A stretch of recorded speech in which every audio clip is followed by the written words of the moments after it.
خیلی خوش اومدین دوستان. خیلی ممنونم ازتون برای حضورتون توی جلسه دوم از کارگاه بکارگیری و کاربرد در واقع CBT در مهارت‌کاری اجتماعی.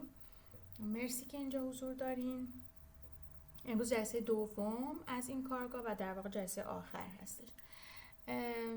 من یه توضیح در واقع در ادامه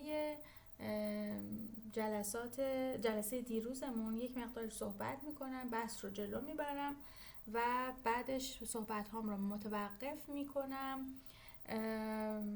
و شما رو میشنوم بابت فایلی که قرار بود امروز لطف کنین هر کدوم از شما بیارین که بتونیم روی اون ایده‌ای که شما دارین، در واقع روی اون مسئله روحی یا روانی که فکر میکنید یا مراجعه کننده خاصی در ذهنتون داره یا فکر میکنید دوست دارید در موردش کار بکنید یا مسئله ذهنی شما هست که چطور در موردش از CBT استفاده بکنید، اون رو شما میفرمایید و شروع میکنید به کار کردن روی مسائلی که شما آوردین. صحبت‌های شما رو میشنوم که اگر شما قرار باشه از CBT استفاده بکنید در واقع چطور استفاده میکنین برای موضوع و تاپیکی که خودتون در واقع آوردیدش. خب دیروز تا در واقع جایی با هم دیگه صحبت کردیم در مورد CBT که اصلا مفاهیم کلیدی در CBT چه هستن و ما در CBT اصلا قرار چه کار انجام بدیم، برای چه بیمارانی استفاده میشه یا برای چه مراجعه کننده هایی با چه مسائل و مشکلاتی استفاده میشه و اینکه در واقع ما در CBT روی چه مواردی کار میکنیم که یکی از مواردی که خیلی روش حالا تاکید داشتیم شناسایی افکار، ابراز احساسات، به چالش کشیدن افکار و همینطور در واقع شناخت خطاهای شناختی بودش. حالا یک سری موارد دیگه هم امروز با هم دیگه میریم جلو. من بیشتر در مورد CBT باهاتون صحبت میکنم. دوستان چند تا مورد رو من میگم تو ذهنتون، دوست دارم اینو مجسم بکنین و تصویر سازی بکنین. ببینید، فکر کنید که یک نفری، یک آدمی، یک فردی رابطه عاطفی خودش رو تمام کرده یا رابطه عاطفیش تمام شده. یه نفر بحث خیلی شدیدی رو با پدر و مادرش داشته یا مثلا با دوست صمیمیش داشته. یک فردی به تازگی از شغل خودش استعفا داده یا مثلا یک نفر بیمار شده یا یک نفر در واقع وجود داره که از بیماری وحشت داره، از مرگ وحشت داره. همش میگه که نکنه من بیمار بشم، نکنه من مریض بشم، نکنه که حالا این بیماری رو گرفتم، نکنه من از بین برم، فوت بشم، بمیرم. تو همه این مواردی که خدمتون عرض کردم افراد احساس تنهایی، غم یا رنج میکنن. یعنی در واقع یک احساسی میاد سراغشون دیگه. ممکن تنهایی باشه، ممکن غم باشه، ممکن رنج باشه، ممکن اضطراب باشه، ممکن احساس درماندگی بکنن. حتی برای بعضی از آدم ها این احساساتی که خدمتون گفتم در واقع میاد و میره، انگار که از یک جایی به بعد مثل یک ابری که میاد یه طوفانی ایجاد میکنه و بعدش میره. انگار که این در واقع میاد و یک طوفانی رو ایجاد میکنه، یک حادثه ایجاد شده، یک اتفاقی افتاده و اون فرد رو دچار یک وضعیت بحرانی میکنه. این بحران برای بعضی از افراد به مرور حل میشه و برای بعضی از افراد خیلی موندگار میشه، یعنی به شدت موندگار میشه و میمونه. برای بعضی از افراد به سرعت از بین میره یا افراد باهاش واقعا عمیقا سازگاری پیدا میکنن. ابرها میره کنار، طوفان از بین میره، هوا شفاف میشه. ولی برای یک سری از آدم ها این احساساتی که من برای شما نام بردم شدیداً طولانی میشه، آزاردهنده میشه، وضعیت زندگیشون رو به هم میریزه، زمان زیادی باهاشون میمونه، باعث میشه که در خوراک، در خواب، در امید به زندگی، در انزوا یا عدم انزوا و روابط اجتماعیشون تأثیر گذار بشه و تأثیر منفی بذاره.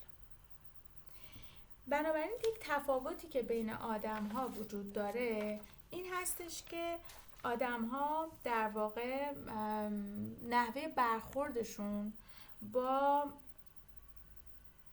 مواردی که براشون پیش میاد و احساساتی که درشون ایجاد میشه تا یه حدودی میتونه متنوع باشه، متفاوت باشه و ما در CBT یا هر روش دیگه‌ای با اون دسته از افرادی کار داریم که احساسات منفی، حوادث اولا درشون خیلی زیاد باقی میمونه، دوم این که تأثیر خیلی عمیق و طولانی مدتی هم روی جنبه‌های مختلف زندگیشون میذاره و این تأثیر خیلی عمیق و خیلی زیاد رو ما میتونیم در واقع توی جنبه‌های مختلفی از زندگیشون هم ببینیم. این افراد هستن که نیاز به کمک و درمان دارن، این افراد هستن که به شما مراجعه میکنن و خیلی موارد دیگه. بنابراین اون چیزی که امروز میخوایم بپردازیم بهش اینه که وقتی که یک فردی با مواردی که به شما گفتم و مثالهایی که برای شما زدم میاد و مراجعه میکنه، در واقع نیاز داره که عمیقاً در روش CBT وقتی میخوایم از روش CBT استفاده کنیم نیاز داره که ما بهش بپردازیم که خب حالا شما مواردی که برات پیش اومده رو چطور میتونی حل بکنی، آیا مشکل از در واقع افکارت هست یا نه. چیزی که الان میخوام بهش بپردازم اینه که طولانی شدن موارد که باعث ایجاد رنج میشن، طولانی شدن این موارد در واقع و اینکه نمیدونن افراد چه کار بکنن و خیلی مستعصل میشن، ممکنه اونا رو به سمت این ببره که برن پیش یک روانپزشک یا برن پیش یک پزشک عمومی و بگن من خوراکم، خوابم، نوع رفتارم، وضعیت جسمیم به هم ریخته و در نهایت ممکنه برسن به یک روانشناس. اگر شما یا حتی مددکار اجتماعی، اگر شما با چنین کیس های مواجه بشین، میخوایم ببینیم چه پله هایی رو میخواین طی بکنین و یا چه پله هایی رو باید طی بکنین برای اینکه بتونین به یک نفر کمک بکنین. اولین سوالی که ما تو جلسه مشاوره میپرسیم در واقع این هستش که این فرد چه علائمی داره. ما حتما باید علائم رو با فردی که به ما مراجعه کرده چک بکنیم. اولین مورد اینه که علائم رو چک میکنیم. دومین مورد اینه که این علائم چه تأثیری بر تو گذاشته. این خیلی موضوع مهمیه. این علائم بر تو چه تأثیری گذاشته؟ کدوم بخش از زندگی و جنبه‌های از زندگیت رو تحت تأثیر قرار داده؟ کدوم جنبه‌ها رو تحت تأثیر قرار داده؟ خواب تو تحت تأثیر قرار داده؟ خوراک تو تحت تأثیر قرار داده و خیلی موارد دیگه. پس اولین سوالی که ما قرار هستش که بپرسیم این هستش که چه علائمی داره فرد، این علائم در واقع چطور رو زندگیش و چه جنبه‌هایی از زندگیش تأثیر گذاشته. من خواهش میکنم ازتون اگر که قلم و کاغذ دارین و خودتون دوست دارین و فکر میکنین که ذهنتون رو ساماندهی میکنه، مواردی که دارم میگم و پله پله میخوایم بریم به جلو، استپ بای استپ میخوایم بریم جلو رو یادداشت بکنین. اگر دوست نداشتین کار انجام بدین، بعدا به فایل در واقع گفتگومون توی یوتیوب دسترسی داریم. پس اولین موردی که ما قراره از طرف مراجعه کنندمون از مراجعه کنندمون بپرسیم این هستش که علائم چیه؟ این علائم رو زندگی تو چه تأثیری گذاشته؟ چه جنبه‌هایی رو درگیر کرده؟ چند وقت هستش که این علائم رو داریم؟ چند وقته که این علائم رو باش درگیر هستی؟ چون زمان هم خیلی مهمه.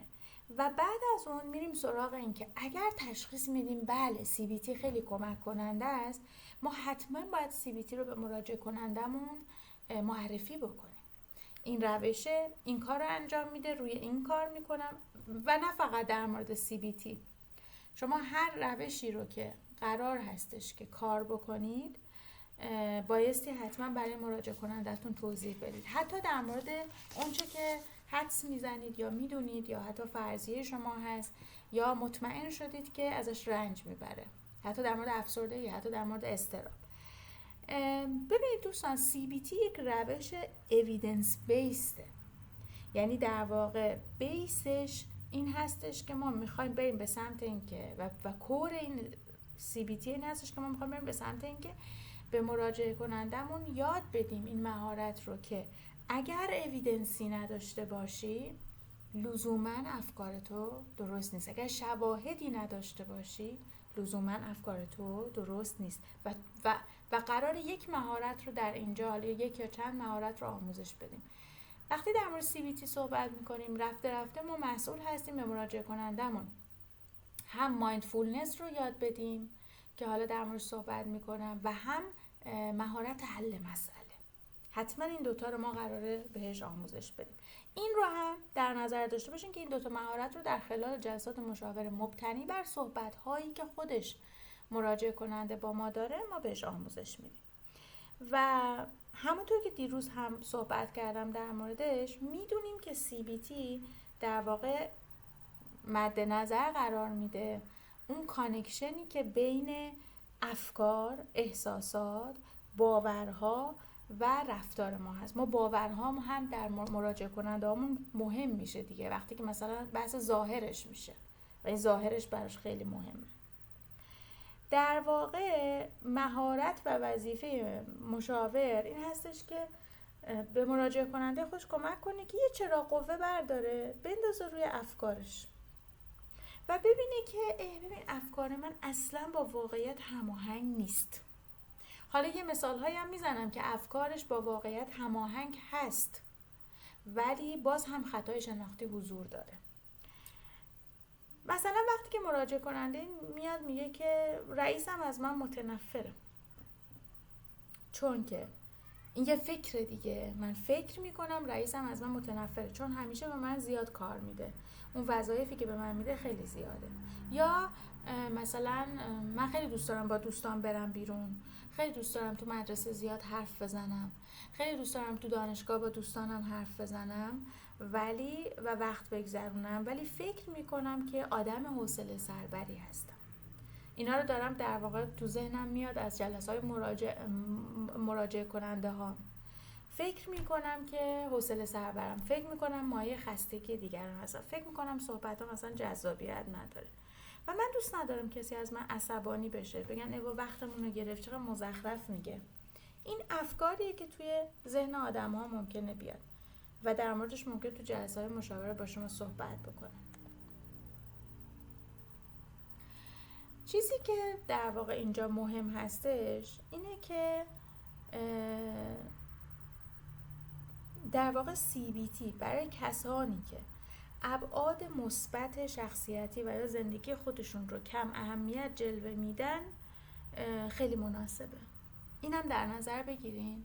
شما ممکنه که به موضوع خاص یا حتی مسئله خاص روانی پی نبرید ولی یک مراجعه کننده داشته باشین که متوجه بشین که این اصلا نمیتونه جنبه‌های مثبت شخصیتیش، جنبه‌های مثبت ظاهریش یا جنبه‌های مثبت زندگیش رو ببینه و خیلی کم اهمیت جلوش میده و همش رو منفی‌ها متمرکزه.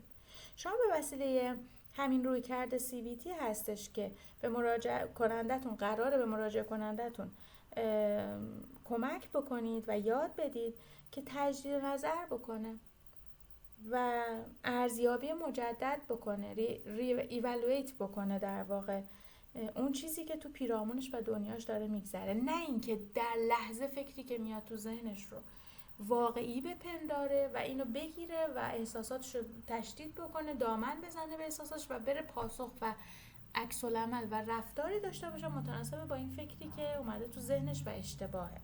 ما میخوایم بهش یاد بدیم تجدید نظر بکنه، افکارش رو ارزیابی بکنه.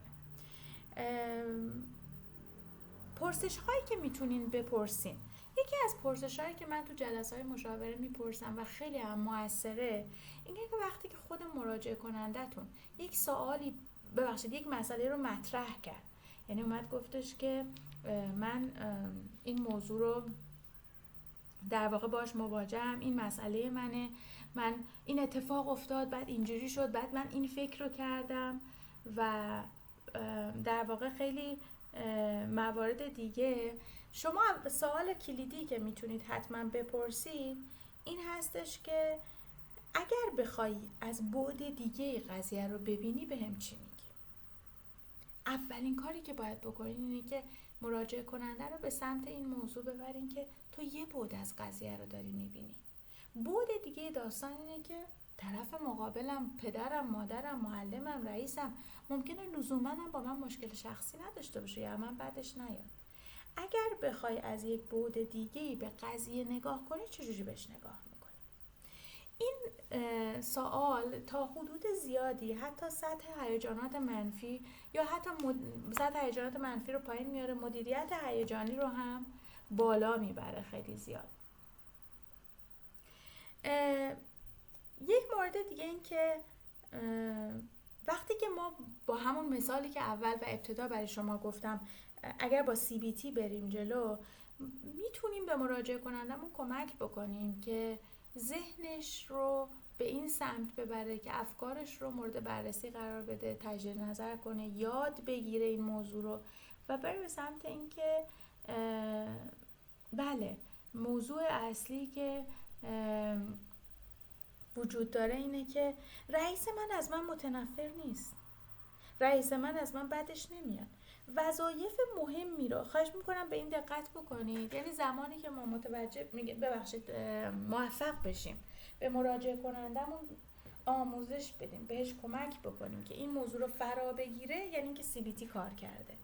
که از فکر این که رئیسم منو دوست نداره، از من متنفره و به منم خیلی کار زیاد میده، میاد به سمت این که رئیس من به من وظایف مهمی میده چون منو قبول داره، چون به من اعتماد داره، چون به توانمندی های من اعتماد داره و من حتما در صورت عدم تحمل این حجم از وظایف میرم و با رئیسم صحبت میکنم. ببینید هم حل مسئله بهش یاد دادیم، هم بردیمش به سمت اینکه تو نمیتونی اینقدر منفی به داستان نگاه کنی. اگه رئیست حتی به تو کار زیادی هم میده، شاید یه رئیس خودخواه داشته باشی، اصلا نشون دهنده این نیست که از تو بدش میاد. و از همه مهمتر، چرا به جای اینکه این چیزیه که ما میتونیم تو جلسه های مشاوره هم بگیم، میتونیم مراجعه کنندمون رو ببریم به سمت این که وقتایی که فقط به روی افکار منفیت متمرکز میشی حال بهتری داری و بلاد مؤثره، یا وقتایی که میری سراغ حل مسئله، یا اگر بخوایم از روش دیگه در واقع جمله مؤثرتری هم بگیم این که همدلی هم بکنیم. اگه یادتون باشه توی جلسه هایی که داشتیم در مورد این که مشاوره رو چطور برگزار بکنیم گفتیم سامرایز میکنیم، پرفرایز میکنیم، بهش انتقال میدیم، صحبتش رو خلاصش میکنیم. اینجور موقع میتونیم بهش بگیم که پس به نظر میاد که این افکار برای تو مؤثر نیستن، این افکار برای تو اصلا مؤثر نیستن. پس تو چون این افکار دیگه برات مؤثر نیستند در واقع اومدی که مشاوره داشته باشی، اومدی که توی جلسه باشی، اومدی که حلش بکنی. پس چیزی که اینجا خیلی مهمه در ارتباط با CBT و به نظر میاد که نکته بسیار مهمی هست